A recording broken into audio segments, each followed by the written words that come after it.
Baik, Fatil dan Fiona. Genap seminggu kempen PRU Don Melaka, kehadiran Perdana Menteri yang meluangkan masa di negeri ini menceriakan lagi suasana. Datuk Seri Ismail Sabri Yaakob memulakan program turun padang ke Melaka dengan bersarapan di Medan Selera Alai Teluk Emas. Kehadiran pertama kali Perdana Menteri ke Medan Selera ini menceriakan penduduk yang menyifatkan beliau sebagai pemimpin yang mudah didekati dan mesra. Selepas sejam meluangkan masa di lokasi ini, Perdana Menteri ke Tangga Batu, Masjid Tanah, Alur Gajah dan Jasin. Sebuah kafe di Solok Duku Masjid Tanah turut menjadi pilihan Datuk Seri Ismail Sabri. Ketibaan Perdana Menteri disambut calon BN Kerusi Dolendu, Datuk Seri Sulaiman Mat Ali. Datuk Seri Ismail Sabri menikmati masakan masak lemak cili padi, asam pedas Melaka serta ulam-ulaman. Sebelum pulang ke ibu negara petang tadi, Datuk Seri Ismail Sabri berkesempatan bertemu penduduk setempat di beberapa kawasan Don. Kafe Markisa di Jasin menjadi pilihan beliau untuk makan tengah hari. Calon BN Dorim, Datuk Haidiriah Abu Zahar dan juga Esko Pemuda UMNO bahagian Keluang Johor Syahrul Azizi Azmi turut serta. Kehadiran Perdana Menteri di Melaka bagi memberi sokongan kepada calon-calon dan jentera BN. Sementara itu, Ketua UMNO bahagian Ketereh, Tan Sri Anwar Musa mengadakan lawatan ringkas di Bilik Gerakan UMNO Hang Tuah Jaya tengah hari tadi. Beliau sempat meluangkan masa beramah mesra bersama calon BN Don Pengkalan Batu, Datuk Kalsom Nordin dan calon BN Don Bukit Katil, Datuk Hasnor Sidang Hussein. Selain itu, beliau turut mendengar perkongsian strategi jentera wanita UMNO Don Bukit Katil bagi mengajak pemilih menunaikan tanggungjawab 20 November ini. Tan Sri Anwar kemudian mengunjungi pusat gerakan BN di Aikroh bagi melihat kelengkapan jentera parti untuk hari pengundian. RTM kekal saluran penyampaian berita yang sahih dan diyakini sepanjang PRU Don Melaka. Jelas Menteri Komunikasi dan Multimedia Tan Sri Anwar Musa, RTM sentiasa menitik beratkan aspek kualiti siaran berita dan tidak sewenang-wenangnya menyiarkan laporan serta maklumat kurang tepat juga tidak diyakini. Prinsip itu membuatkan RTM sentiasa dipercayai dan menjadi sumber rujukan utama masyarakat. Jarang kita dengar RTM mengeluarkan berita yang half truth, ya. Dan ini adalah satu kualiti pemberitaan yang sangat mahal harganya kerana keyakinan orang itu dia bergantung kepada track record. Dan track record RTM adalah track record kita menjaga kesahihan berita dan ketepatan berita. Dan juga sumber yang kita kutip berita, kita tidak simply kutip di mana-mana sahaja. Kita kutip daripada sumber yang sahih. Jadi kualiti pemberitaan kita adalah yang kekal, yang terbaik. Tambah beliau, RTM juga sentiasa mengamalkan etika pemberitaan yang berkualiti tinggi dan tidak mengejar populariti seperti platform berita lain. Tan Sri Anwar berkata demikian selepas menjadi tetamu di Konti Melaka FM. Sebelum itu, beliau meluangkan masa melawat pusat operasi berita RTM PRU Don Melaka dan beramah mesra dengan petugas RTM. Hadir sama Ketua Pengarah Penyiaran Datuk Rozain Idris. Tan Sri Anwar turut memaklumkan calon-calon bertanding dibenar berkempen menerusi saluran radio RTM Melaka FM. Kebenaran itu inisiatif tambahan bagi membantu kesemua calon bertanding memperkenalkan diri selain di televisyen.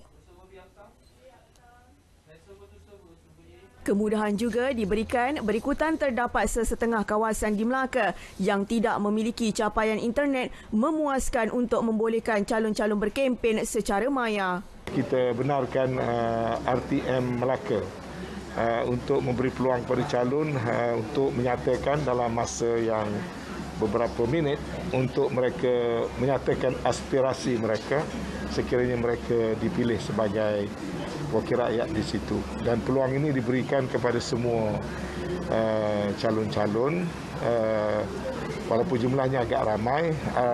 Radio Melaka FM diminta supaya cuba accommodate supaya semua orang mendapat peluang yang sama.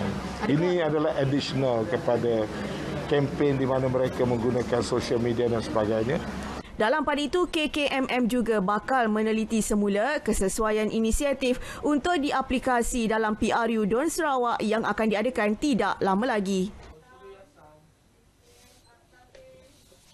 Dalam perkembangan berkaitan, Tan Sri Anwar memberi jaminan semua calon bertanding diberi ruang secukupnya untuk memperkenalkan diri menerusi siaran biodata dan poster masing-masing di televisyen. Setakat ini RTM telah menghubungi semua calon bagi mendapatkan maklumat yang diperlukan. Namun masih banyak calon yang belum memberi maklum balas. Kita mahu berlaku adil kepada semua. Walaupun saya faham mereka tengah sibuk.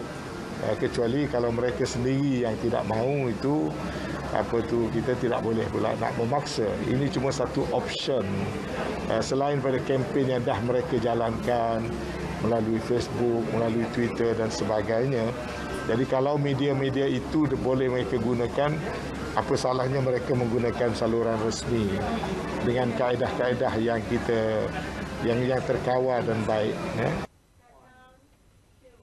Calon Barisan Nasional BN Dolendu, Datuk Seri Sulaiman Ahmad Ali, mahu jentera parti melipat gandakan usaha berikutan saingan sengit daripada calon-calon bertanding. Berdasarkan kajian dan perjumpaan yang dibuat jentera BN, keyakinan rakyat terhadap mereka kini sudah melebihi 50%.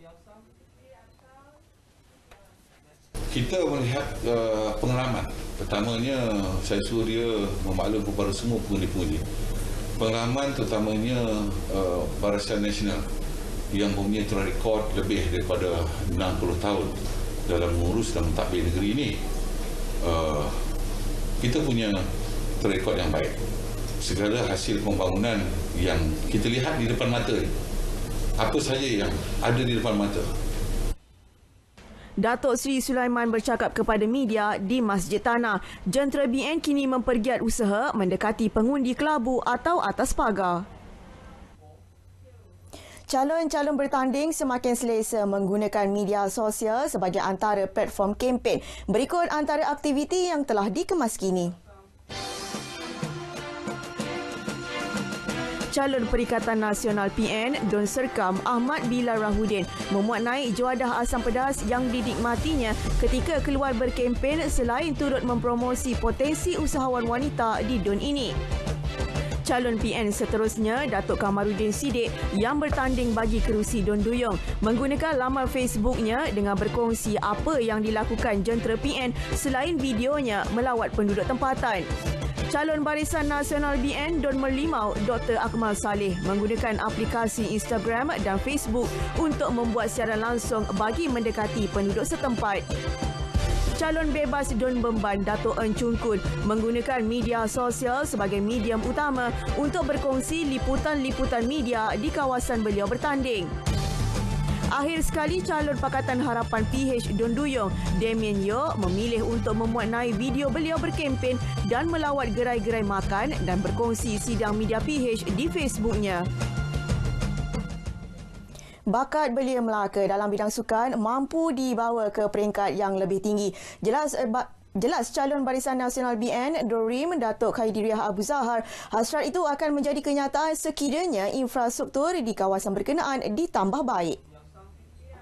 Dan saya rasa banyak bakat-bakat dan juga potensi dalam contohnya macam ni, sepak takraw yang boleh juga mungkin kita ketengahkan dan kita bawa untuk anak RIM ini, pemuda dan belia RIM ini untuk pergi lebih jauh lagi dalam bidang dan sukan yang diminatinya. Contoh macam hari ini sepak takraw.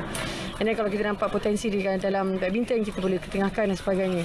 Beliau singgah menyantuni peserta-peserta kejohanan sepak takraw tertutup di gelanggang takraw Taman Kasturi, Simpang Bekoh. Penggunaan laras bahasa yang betul dan kemahiran berkomunikasi yang dimiliki calon-calon PRU Don Melaka menjadi bonus kepada mereka sebagai media mendekati komuniti. Sepanjang tempoh berkempen menyaksikan beberapa isu penggunaan bahasa yang tular di media sosial sehingga menimbulkan rasa kurang senang dalam kalangan rakyat tempatan. Justru calon perlu sekurang-kurangnya menguasai kemahiran asas dan pengetahuan berhubung kaedah mendekati pengundi dengan cara terbaik. Wartawan Nur Farahuda Sahiran menyediakan laporan ini. Menurut Pensyarah Kanan Pengajian Linguistik dan Terjemahan UiTM Melaka, Ahmad Haris Shah Mat Yusof, penguasaan bahasa memberi impak positif terhadap kepribadian mereka ketika berkempen. Malah dapat membantu menyantuni penduduk tempatan khususnya di kawasan pinggir bandar. Menyentuh adab berbahasa, satu lagi aspek yang perlu diberi perhatian. Dari segi adab itu sendiri, kita boleh lihat dari segi penggunaan bahasa.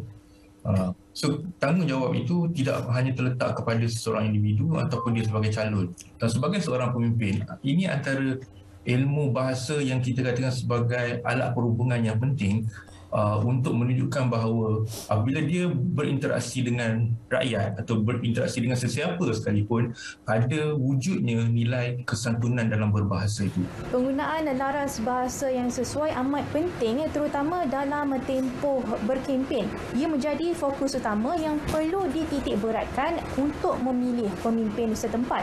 Malaysia kaya dengan budaya dan bahasanya. Tidak kira siapa pun kita, penggunaan bahasa dengan nilai kesantunan yang tinggi amat penting.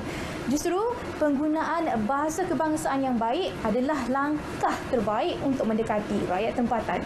Nur Farah Huda Sahiran, Berita RTM. Laporan itu mengakhiri lintas langsung dari studio mini RTM Melaka malam ini. Sentiasa patuh SOP bagi memastikan tempoh kempen dan hari mengundi tidak menjadi penyumbang peningkatan kes COVID-19. Sentiasa ikuti kami di Berita RTM untuk maklumat sahih PRU Don Melaka. Kembali kepada Fatil dan Fiona di Angkasa Puri.